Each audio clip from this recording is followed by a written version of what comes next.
Berenice. A desgraça é variada. O infortúnio da terra é multiforme, estendendo-se pelo vasto horizonte como arco-íris. Suas cores são como as dele, variadas, distintas e contudo intimamente misturadas. Estendendo-se pelo vasto horizonte como arco-íris. Como é que da beleza derivei eu um exemplo de feiura? Da aliança da paz, um símile de tristeza. Mas é que, assim como na ética, o mal é uma consequência do bem, da alegria nasce, na realidade, a tristeza. Ou a lembrança da felicidade passada é a angústia de hoje, ou as agonias que existem agora têm sua origem nos êxtases que podiam ter existido. Meu nome de batismo é Egeu. O de minha família não mencionarei. E, no entanto, não há torres no país mais vetustas do que as salas cinzentas e melancólicas do solar dos meus avós. Nossa estirpe tem sido chamada uma raça de visionários.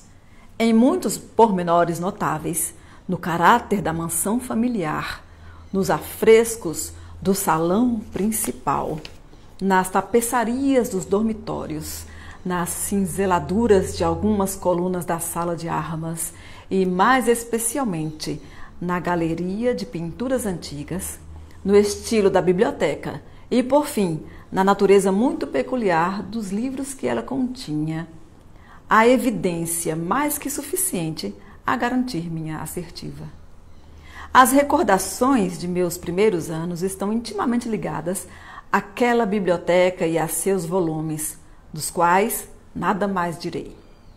Ali morreu minha mãe. Ali nasci. Mas é perda de tempo dizer que eu não havia vivido antes, que a alma não tem existência prévia. Discordam os senhores? Não discutamos o assunto. Convencido eu mesmo, não procuro convencer. Há, porém, uma lembrança de forma área, de olhos espirituais e expressivos, de sons musicais, embora tristes. Uma lembrança que jamais será apagada. Uma reminiscência parecida a uma sombra, vaga, variável, indefinida, instável. E tão parecida a uma sombra também, que me vejo na impossibilidade de livrar-me dela enquanto a luz da minha razão existir.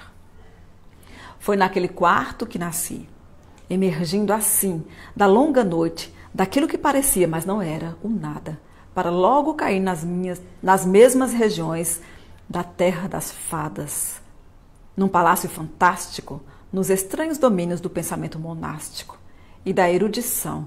Não é de estranhar que tenha eu lançado em torno de mim um olhar ardente e espantado, que tenha consumido minha infância nos livros e dissipado minha juventude em devaneios. Mas é estranho que, com o correr dos anos, e tendo o apogeu da maturidade me encontrado ainda na mansão de meus pais, é maravilhoso que a inércia tenha tombado sobre as fontes da minha vida. É maravilhoso como total inversão se operou na natureza de meus pensamentos mais comuns. As realidades do mundo me afetavam como visões, e somente como visões, enquanto as loucas ideias da terra dos sonhos tornavam-se, por sua vez, não o estofo de minha existência cotidiana, mas, na realidade, a própria existência em si, completa e unicamente. Berenice e eu éramos primos e crescemos juntos no solar paterno. Mas crescemos diferentemente. Eu, de má saúde, mergulhado na minha melancolia. Ela, ágil, graciosa e exuberante de energia. Ela entregue aos passeios pelas encostas da colina. Eu, aos estudos no claustro. Eu, encerrado em meu próprio coração e dedicado de corpo e alma à mais intensa e penosa meditação. Ela divagando descuidosa pela vida, sem pensar em sombras no seu caminho ou no voo silencioso das horas de asas de corvo. Berenice. Invoco-lhe o nome, Berenice. E das ruínas sombrias da memória repontam milhares de tumultuosas recordações ao som da invocação. Ah, bem viva tenho agora sua imagem diante de mim, como nos velhos dias de sua jovialidade e alegria. Ó deslumbrante, porém fantástica beleza, ó sílfide entre arbustos de arrém, ó náiade entre suas fontes. E depois tudo é mistério e horror. Uma história que não deveria ser contada. Uma doença, uma fatal doença, soprou como símon sobre seu corpo.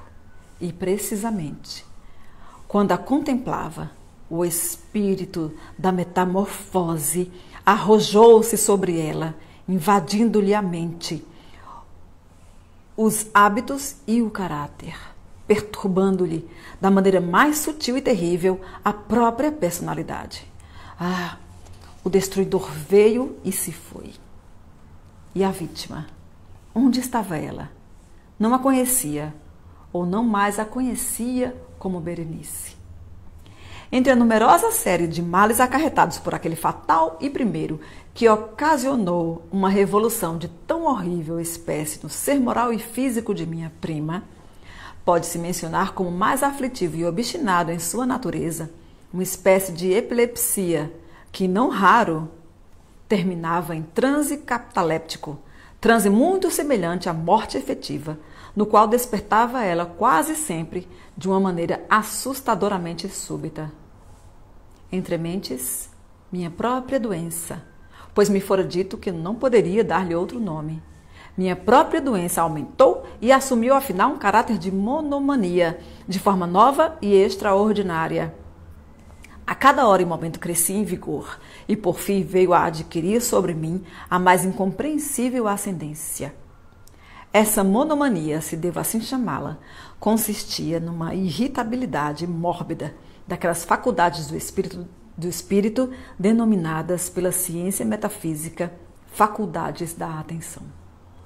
É mais que provável não me entenderem, mas temo, deveras, que me seja totalmente impossível transmitir à mente do leitor comum uma ideia adequada daquela nervosa intensidade de atenção, com que, no meu caso, as faculdades meditativas, para evitar a linguagem técnica, se aplicavam e absorviam na contemplação dos mais vulgares objetos do mundo. Meditar infatigavelmente longas horas, com a atenção voltada para alguma frase frívola, à margem de um livro ou no seu aspecto tipográfico. Ficar absorto, durante a melhor parte de um dia de verão, na contemplação de uma sombra extravagante, projetada obliquamente sobre a tapeçaria ou sobre o soalho. Perder uma noite inteira olhando a chama imóvel de uma lâmpada ou as brasas de um fogão. Sonhar dias inteiros com o perfume de uma flor. Repetir monotonamente alguma palavra comum até que o som, a força da repetição frequente, cessasse de representar ao espírito a menor ideia, qualquer que fosse. Perder toda a noção de movimento ou de existência física em virtude de uma absoluta quietação do corpo, prolongada e obstinadamente mantida. Tais eram os caprichos mais comuns Tais eram os caprichos mais comuns e menos perniciosos provocados por um estado de minhas faculdades mentais, não de fato absolutamente sem paralelo, mas desafiador, de certo, de qualquer espécie de análise ou explicação. Sejamos, porém, mais explícitos. A excessiva, ávida e mórbida atenção assim excitada por objetos triviais em sua própria natureza não deve ser confundida, a propósito, com aquela propensão meditativa comum a toda a humanidade e, mais especialmente, do agrado das pessoas de imaginação ardente. Nem era tampouco, como se poderia a princípio supor, um estado extremo ou uma exageração de tal propensão, e sim algo primária e essencialmente distinto e diferente dela. Naquele caso, o sonhador ou entusiasta, estando interessado por um objeto, geralmente não trivial, perde imperceptivelmente de vista esse objeto em decorrência de uma imensidade de deduções e sugestões dele provindas, até que, chegando ao fim desse seu sonho acordado, muitas vezes repleto de voluptuosidade, descobre estar o incitamento ou a causa primeira de suas meditações esvanecido e esquecido por completo. No meu caso, porém, o ponto de partida era invariavelmente frívolo. embora assumisse por força de minha visão doentia, uma importância irreal e refratada.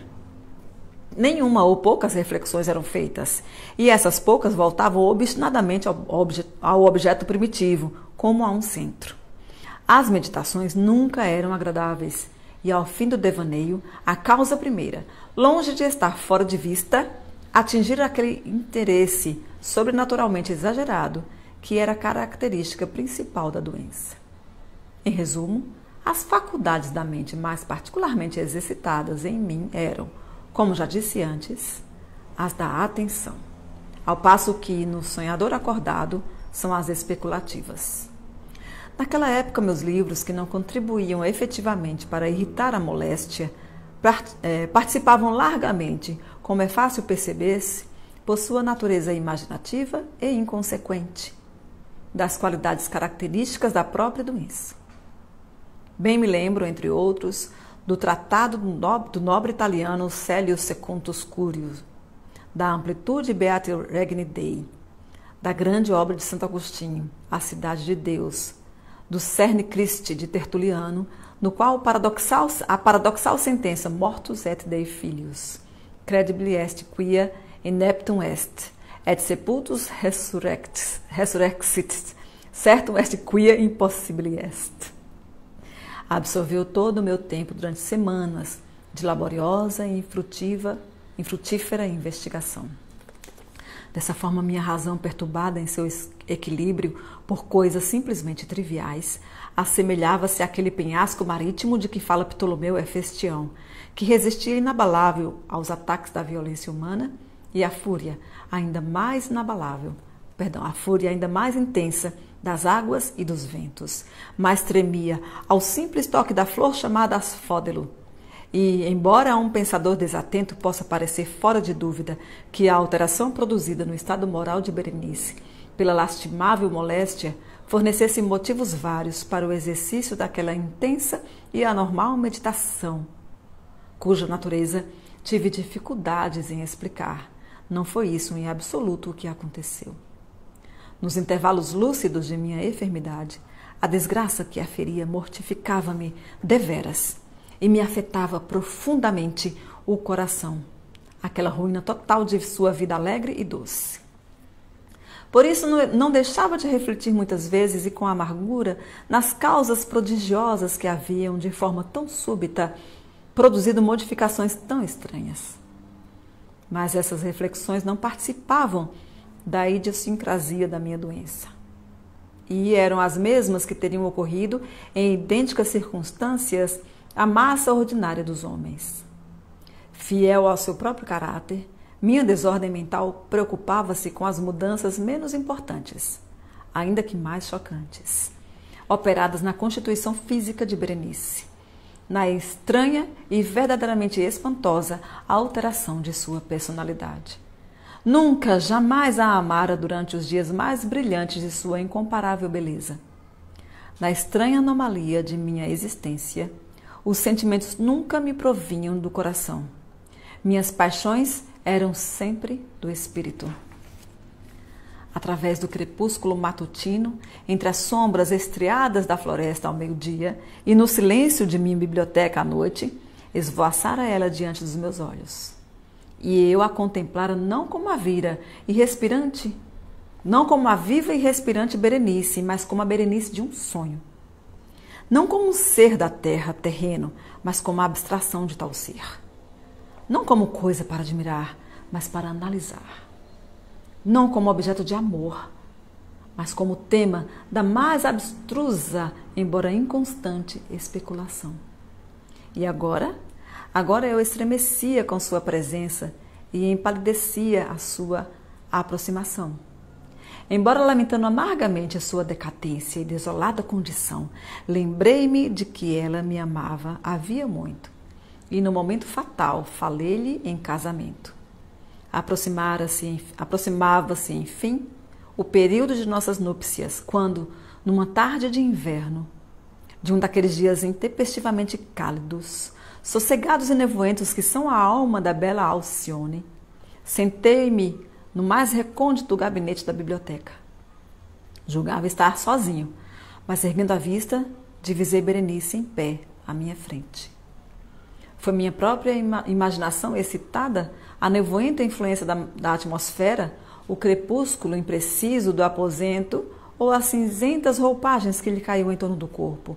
O que, afinal, lhe dera aquele contorno indeciso e vacilante? Não sei dizê-lo. Ela não disse palavra, e eu, por forma alguma, podia emitir uma só sílaba. Um gélido calafrio correu-me pelo corpo. Uma sensação de intolerável ansiedade me oprimia. Uma curiosidade devoradora invadiu minha alma e, recostando-me na cadeira, permaneci por algum tempo imóvel e sem respirar, com os olhos fixos em seu vulto. Ai, sua magreza era excessiva e nenhum vestígio da criatura de outrora se vislumbrava numa linha sequer de suas formas. Meu olhar ardente pousou enfim em seu rosto. A fronte era alta, muito pálida e de uma placidez singular. O cabelo, outrora negro, de azeviche, caía-lhe parcialmente sobre a testa e sombreava as frontes encovadas com numerosos anéis, agora de um amarelo vivo, discordando, por seu caráter fantástico, da melancolia reinante nas feições. Os olhos sem vida e sem brilho pareciam desprovidos de pupilas, e desviei involuntariamente a vista de sua fixidez vítrea para contemplar os lábios delgados e contraídos. Entreabriram-se, e, num sorriso bem significativo, os dentes da Berenice transformada se foram mostrando pouco a pouco. Prouvera a Deus nunca os tivesse visto, ou que, tendo-os visto, tivesse morrido. O batido de uma porta assustou-me e, erguendo a vista, vi que minha prima havia abandonado o aposento. Mas do aposento desordenado do meu cérebro não havia saído, ai de mim. Nem queria sair o espectro branco e horrível de seus dentes. Nenhuma mancha se via em sua superfície, nenhum matiz no esmalte, nenhuma falha nas bordas, que aquele breve tempo de seu sorriso não me houvesse gravado na memória. Via-os agora, até mais distintamente do que os vira antes. Os dentes estavam aqui e ali, por toda parte, visíveis, palpáveis dentro de mim, compridos, estreitos e excessivamente brancos, como os pálidos lábios contraídos sobre eles, como no instante mesmo do seu primeiro e terrível crescimento. Então desencadeou-se a plena fúria da minha monomania, e em vão lutei contra sua estranha e irresistível influência. Os múltiplos objetos do mundo exterior não me despertavam outro pensamento que não fosse daqueles dentes. Queria-os com frenético desejo. Todos os assuntos e todos os interesses diversos foram absorvidos por aquela exclusiva contemplação. Eles, somente eles, estavam presentes aos olhos do meu espírito. E eles, em sua individualidade única, me tornaram a essência de minha vida mental. Via-os sob todos os aspectos, revolvia-os em todas as suas peculiaridades, meditava em sua conformação, refletia na alteração de sua natureza, estremecia ao atribuir-lhes na imaginação faculdades de sentimento, sensação e mesmo, quando desprovida dos lábios, capacidade de expressão moral. Dizia-se com razão de Mademoiselle de Salé que você est un homme de sentiment, mais outra língua, gente, de Berenice. Com mais séria razão acreditava eu que tout sont des étudiants et taillant des idées. Depois eu leio isso para vocês. Esse foi o pensamento absurdo que me destituiu, que me destruiu, das ideias. Eis porque eu os cobiçava tão loucamente. Sentia que somente a posse deles poderia restituir-me a razão e devolver-me a razão. E assim cerrou-me a noite em torno de mim. Vieram as trevas, demoraram, foram embora. E o dia raiou mais uma vez, e os nevoeiros de uma segunda noite tornaram-se a adensar ao meu redor. E eu ainda continuava sentado imóvel naquele quarto solitário, ainda mergulhado em minha meditação, ainda com o fantasma dos dentes mantendo sua terrível ascendência sobre mim, a flutuar com a mais viva e hedionda nitidez entre as luzes e sombras mutáveis do aposento. Afinal, explodiu em meio dos meus sonhos um grito de horror e de consternação, ao qual se seguiu, depois de uma pausa, o som de vozes aflitas, entremeadas de surdos lamentos de tristeza e pesar. Levantei-me e, escancarando uma das portas da biblioteca, vi de pé, na antecâmara, uma criada toda em lágrimas, que me disse que Berenice não mais vivia. Fora tomada de um ataque epiléptico pela manhã, e agora, ao cair da noite, a cova estava pronta para receber sua ocupante, e todos os preparativos do enterro estavam terminados. Com o coração cheio de angústia, oprimido pelo temor, dirigi-me com repugnância para o quarto de dormir da defunta. Era um quarto vasto, muito escuro, e eu me chocava a cada passo com os preparativos do sepultamento. Os cortinados do leito, disse-me um criado, estavam fechados sobre o ataúde. E naquele ataúde, acrescentou ele em voz baixa, jazia tudo quanto restava de Berenice. Quem, pois, me perguntou se eu não queria ver o corpo? Não vi moverem-se lábios de ninguém. Entretanto, a pergunta fora realmente feita, e o eco das últimas sílabas ainda se arrastavam pelo quarto. Era impossível resistir, e com uma sensação opressiva dirigi-me a passos tardos para o leito. Ergui de manso as sombrias dobras das cortinas, mas deixando-as de cair de novo, desceram elas sobre meus ombros, e separando-me do mundo dos vivos, me encerraram na mais estreita comunhão com a defunta. Todo o ar do quarto respirava morte. O cheiro característico do ataúde me fazia mal e imaginava que um odor deletério exalava já do cadáver. Teria dado mundos para escapar, para livrar-me da perniciosa influência mortuária, para respirar uma vez ainda o ar puro dos céus eternos. Mas me faleciam as forças para mover-me, meus joelhos tremiam e me sentiam como que enraizado no solo, contemplando fixamente o rígido cadáver, estendido ao comprido no caixão aberto. Deus do céu, seria possível? Transviara-se meu cérebro, ou o dedo da defunta se mexera no sudário que a envolvia? Tremendo de inexprimível terror, ergui lentamente os olhos para ver o rosto do cadáver. Haviam-lhe amarrado o queixo com um lenço, que não sei como se desatara. Os lábios lívidos se torciam numa espécie de sorriso, e por entre sua moldura melancólica, os dentes de Berenice, brancos, luzentes, terríveis, me fixavam ainda com uma realidade demasiado vívida. Afastei-me convulsivamente do leito, e sem pronunciar uma palavra, corri como louco para fora daquele quarto de mistério, de horror e de morte. Achei-me de novo sentado na biblioteca, e de novo estava só. Parecia-me que havia pouco despertara de um sonho confuso e agitado. Sabia que era então meia-noite, e bem ciente estava de que já ao pôr do sol, Berenice tinha sido enterrada. Mas, no que ocorrera durante esse tétrico intervalo, eu não tinha qualquer percepção positiva, ou pelo menos definida. Minha lembrança dele, porém, estava repleta de horror. Horror mais horrível porque impreciso, terror mais terrível porque ambíguo. Era uma página espantosa do registro de minha existência, toda escrita com sombrias e medonhas e ininteligíveis recordações. Tentava decifrá-las, mas em vão.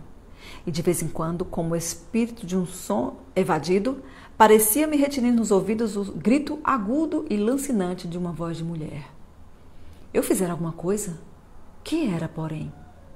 Interrogava-me em voz alta, e os ecos do aposento que respondiam. Que era? Sob a mesa ao meu lado ardia uma lâmpada, e perto dela estava uma caixinha. Não era de aspecto digno de nota. Eu já a vira antes com frequência, pois pertencia ao médico da família. Mas como fora parar ali, sobre minha mesa, e por que estremecia eu ao contemplá-la? Não valia a pena importar-me com tais coisas, de sorte que meus olhos por fim caíram sobre as páginas abertas de um livro e sobre uma sentença nela sublinhada. Eram as palavras singulares, porém simples, do poeta Ebn Zait. Pronto, agora vamos mais para latim de novo, né, gente? Dicebant mihi sodalis, si sepulcrum animae visitarem, curas meas aliquanto fore lavatas. Por que então, ao lê-las, os cabelos da minha cabeça se eriçaram até a ponta, e o sangue de meu corpo congelou nas veias? Uma leve pancada soou na porta da biblioteca e, pálido como o habitante de um sepulcro, um criado entrou na ponta dos pés. Sua fisionomia estava transtornada de pavor e ele me falou em voz trêmula, rouca e muito baixa. Que disse? Ouvi frases truncadas. Falou-me de um grito selvagem que perturbara o silêncio da noite. Do acorrer dos moradores da casa. De uma busca do lugar de onde viera o som. E depois sua voz se tornou penetrantemente distinta ao murmurar a respeito de um túmulo violado. De um corpo amortalhado e desfigurado, mas ainda a respirar, ainda palpitante, ainda vivo. Ele apontou para minhas roupas, estavam sujas de barro e de coágulos de sangue. Eu nada falava, e ele pegou-me levemente na mão. Havia gravadas nela sinais de unhas humanas. Chamou-me então a atenção para certo objeto encostado à parede, que contemplei por alguns minutos. Era uma pá.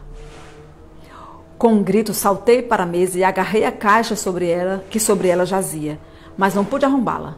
Em meu tremor, ela deslizou-me das mãos e caiu com força, quebrando-se em pedaços. E dela, com um som tintinante, rolaram vários instrumentos de cirurgia dentária, de mistura com 32 peças brancas, pequenas, como que de marfim, que se espalharam por todo o assoalho. Berenice foi escrito em 1835.